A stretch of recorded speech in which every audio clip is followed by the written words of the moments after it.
"You want a beer?" Pink asked, though she seemed more than happy to drink alone. Standing in her cheerfully cluttered kitchen on a recent evening, the pop star had just finished a lengthy television shoot at her home north of Los Angeles and was now overseeing dinner for her 9-month-old son, Jameson.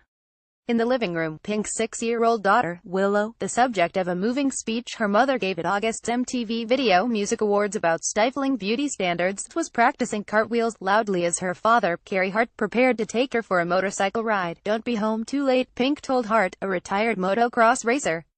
"School tomorrow." It had been a long day, and it wasn't over yet. "Cheers," the singer said, turning to me with a weary grin. Then she clinked her bottle against mine and took a restorative gulp. At this point, Pink, 38, is accustomed to hanging in there, and to doing more than one thing at a time. Born Alicia Moore in blue-collar Doylestown, PA, she's set to release her 7th solo studio album, Beautiful Trauma, on Friday, nearly 2 decades after she first crashed the top 10 with her debut single, There You Go. Since then she's consistently racked up hits including the #1 smashes So What and Raise Your Glass, even as her music has evolved from quick-stepping R&B to guitar-fueled pop to lung-busting power ballads like Just Give Me a Reason, which earned a Grammy nomination for Song of the Year. And her elaborate touring show, in which she proudly sings live while performing tricky aerial choreography, has made her a top draw on the road. On Beautiful Trauma, Pink takes up many of her reliable themes: fear, anxiety, the lure of damaged love, in highly detailed productions that pull from rock, folk and hip-hop. Eminem delivers a scorching guest verse in Revenge. Yet the music, which Pink created alongside studio wizards such as Max Martin, Jack Antonoff and Greg Kurstin, always feels designed to showcase her powerful singing, perhaps because her collaborators recognized what they had to work with. Ross Golan, who co-wrote Barbies and served as Pink's vocal producer on the track, remembered asking his engineer to turn off auto-tune as they were recording the song. "He looks at me and goes, 'There isn't any auto-tune on it,'" Golan said. "I was sure the vocal was being manipulated, that's how accurate it was. But she's just that good." Pink's singing isn't merely a technical achievement, its emotion also gives her records a welcome timeless quality. At a moment when many of her peers seem preoccupied with chasing the latest sonic trend, or with settling scores a la Taylor Swift and Katy Perry, she's clinging to an older-fashioned idea of what a great pop song should deliver. Which doesn't mean she hasn't been terrified to get back in the game, as she revealed when she flopped down on a wine-stained couch after Jameson finished dinner. "Sorry," Pink said, pointing to a dark splotch. "Carey likes to fall asleep holding his glass while we're watching shows at night." These are excerpts from our conversation. "I have 2 kids, I have a baby. And it's so different now. I'm not inclined toward drama and feuds and sound bites. But I almost got caught up in it. I was doing radio in London and we played this game called Pink Fast. They're like Team Katy or Team Taylor and I said, either way, I can't win, but Taylor and I should have just kept my mouth shut because I don't believe that. I don't care, but I felt rushed and I didn't know what to do. And I paid for it, because then the next day Pink is Team Taylor. It surprises me how snarky it's gotten. There were always these feuds between rock stars. I mean, if you like Oasis, there's always a feud. But it's gotten pretty bad. And we're giving our power away by playing into it. I'm competitive, but I can't base my self-worth off this stuff because it's silly. I've chased that carrot my whole life. I wanted to get the hell out of Doylestown and get to Venice Beach and get discovered and change the world. But I'm going off the thing that dad at Woodstock. My model was the model my dad gave me, which was Steven Tyler singing Dream On and Janis Joplin and Jimi Hendrix and this thing where everybody hangs out together and has bonfires every night, and somebody gets lit on fire but they're okay. That's what I'm buying into. Real moments like Kendrick Lamar's performance at the VMAs, people that are still out there, still really kicking ass and doing it from an authentic place.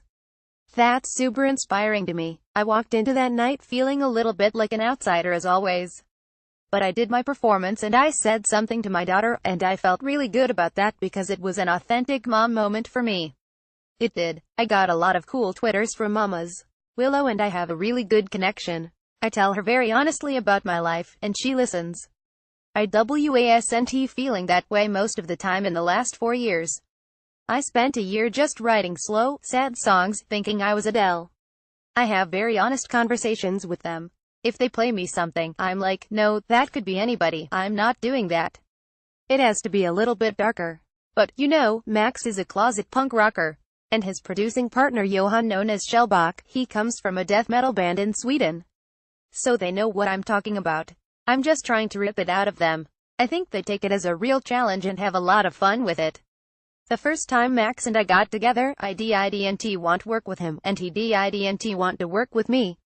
It was a record company blind date. You need singles, and I want you to work with this person. So I showed up with 3 bottles of wine and we started talking and getting to know each other, and I said, wow, I'm the person I always said I wasn't. I totally prejudged you. And it's blossomed into a beautifully honest friendship. I prejudge certain types, like maybe at this point certain Republicans that I haven't met that I feel like I understand and don't really want to meet. But even those, I mean, my dad's a 72-year-old Republican white man from Pennsylvania. So I'd have to hate him too, and I don't, I love him. I think he's a fascinating man that's grown into some of his opinions, which are surprising, in certain ways. I remember when I wrote Dear Mr. President, I played it for him and I was really nervous about it. And he stood there and he said, well, I feel good that I fought for your right to say things like this. That was a positive reaction. Now I think the last thing I said to him was, you must hate me if that's the way you're going with your vote. That's as far as we go. If I take an action, I mean it, and I will take the consequences that come with that, celebrity or not. My husband would rather separate things. But I come from a military family. I pay taxes. I vote in every election. I educate myself on what's going on all over the world. So why shouldn't I have an opinion just because I sing well? That guy does air conditioning. Why does he get to have an opinion? You shut up and telemarket. No, nobody should shut up.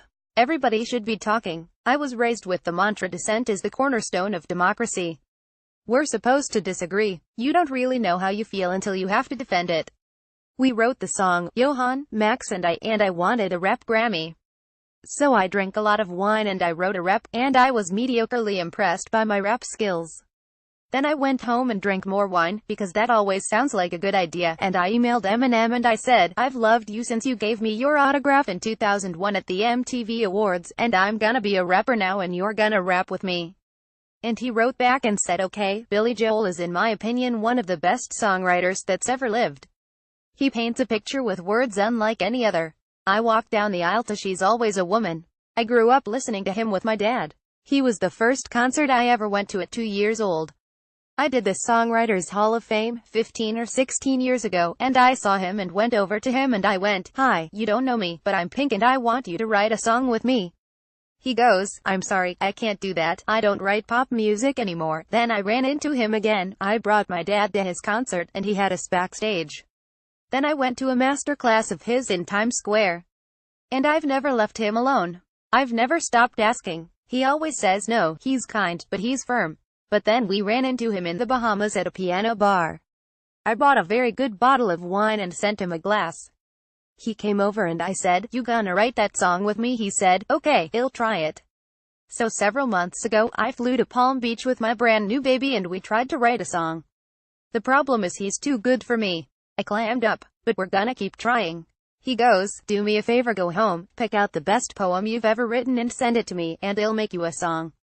I got home and was like, all my poems are the worst pieces of trash I've ever seen in my life. Michael.wood@lawtimes.com, Twitter @MikhailWood. Also Janet Jackson leaves no idea unexplored at the Hollywood Bowl. Why losing Tom Petty feels like losing a piece of our salvation. The Road with Billy Joel. The Piano Man talks Trump, LA, and new music.